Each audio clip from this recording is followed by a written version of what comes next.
Hi there, I'm Catherine from PowerDecks. And yes, I'm an avatar. We thought we'd get that out of the way early.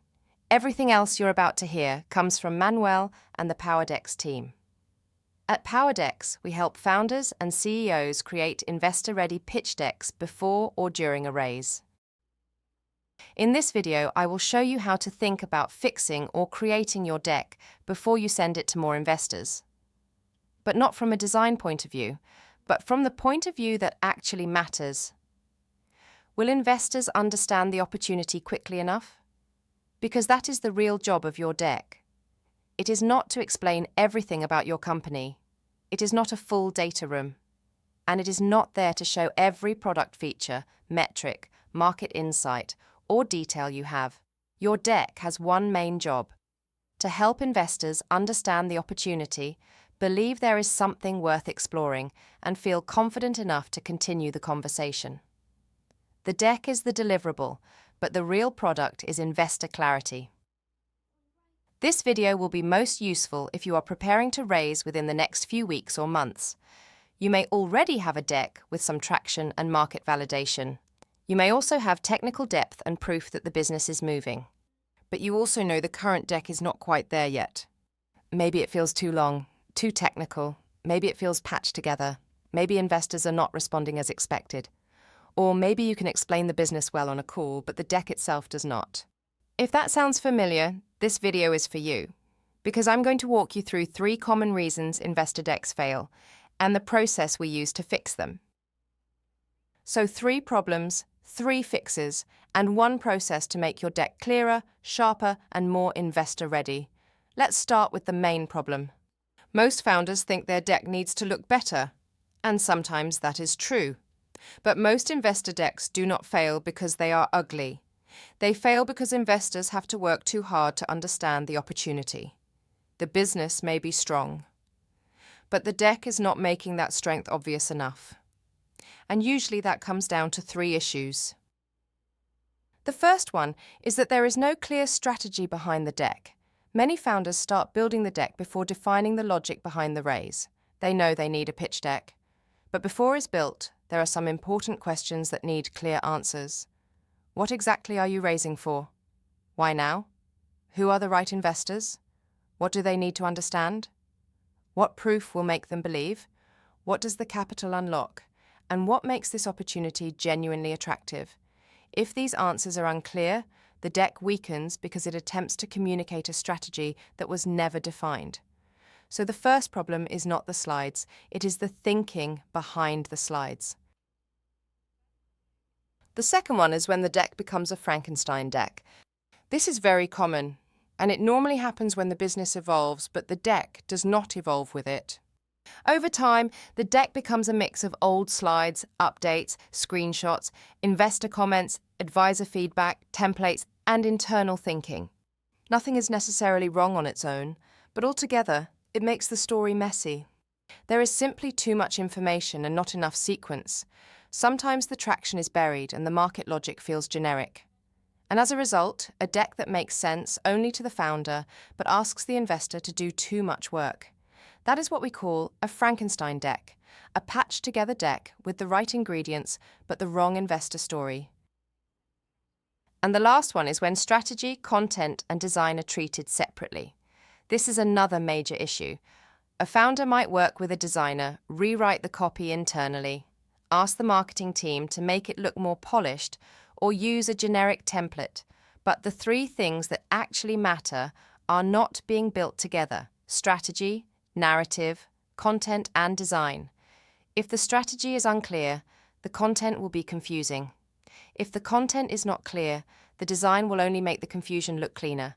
And if the design does not support the story, the deck will feel harder to read, harder to trust, and harder to use. So you can end up with one of these 3 problems: a deck that looks good but says very little, a deck that says a lot but feels confusing, or a decent story that lacks visual credibility. In all 3 cases, investor clarity suffers. Now let's talk about how to fix these. First, start with investor logic, not slides. Before you write or design anything, you must define the logic of the raise. This means getting clear on the context. the investor profile, the investment opportunity, the proof, the timing, and the story investors need to follow. Because founders naturally explain the business from the inside out. They normally start with what they have built, the product and its features, the tech and their journey. But investors evaluate from the outside in. Instead, they are asking, what is this? Why is it relevant? Why this team? Why this market? Why and how will this scale? What proof exists? What are the risks? What's in there for me? And why should we keep talking? So the first fix is to stop building based on your logic and start building based on investor logic.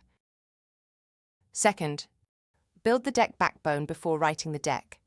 Once the strategy is clear, you need to build the backbone. The deck backbone is the story's structure. It defines the order in which the investor needs to understand the opportunity. This is where you decide what leads, what comes later, what gets cut, where the proof belongs, how the market should be framed, how the product should be introduced, and how the raise connects to the next stage of growth. This step matters because most decks are written or designed around the wrong story. Typically, the founder starts writing slides, the designer starts making layouts, the team adds comments, and before long, nobody knows what the core story actually is. The deck backbone prevents exactly that, giving the deck a clear and strategic spine. Finally, building content and design around the story. Once the backbone is right, you move into content. Here you sharpen the message. The goal is not to say everything. The goal is to say the right things clearly. Each slide has one main job, one idea, one reason it belongs, and one contribution to the investor's understanding. Here you simplify the story, but without dumbing it down. You sharpen the positioning, bring traction and proof into the right places, and remove the content that slows the investor down.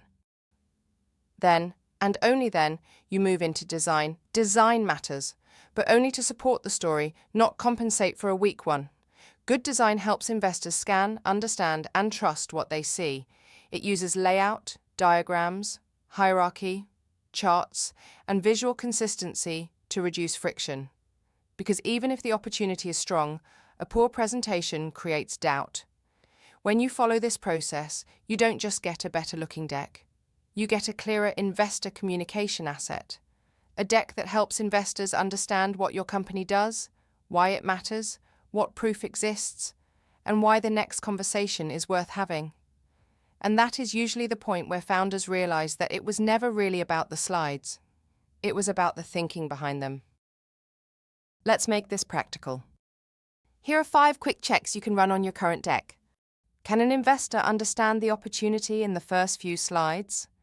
Because if the first few slides are vague, too technical or product-heavy, the deck is likely starting in the wrong place. Ideally, your opening should quickly answer, what is this? Who is it for? Why does it matter? And why now? Check 2. Is traction framed as proof?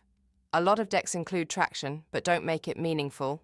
They show a lot of details, but they all need to be framed as evidence, not just activity, because investors need to understand what the traction proves.